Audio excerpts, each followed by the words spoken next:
అందరికీ నమస్కారం. సుధామా శతకంలోని 67వ పద్యం.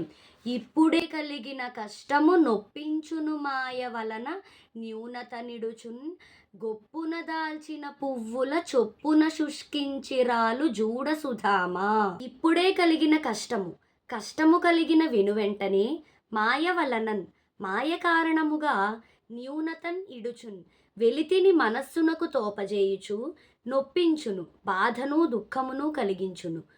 కొప్పునన్ దాల్చిన జడయందు తురుముకొనిన పువ్వుల చొప్పునన్ పువ్వుల దండవలే శుష్కించి రాలున్ ఎండిపోయి నేలపై రాలును.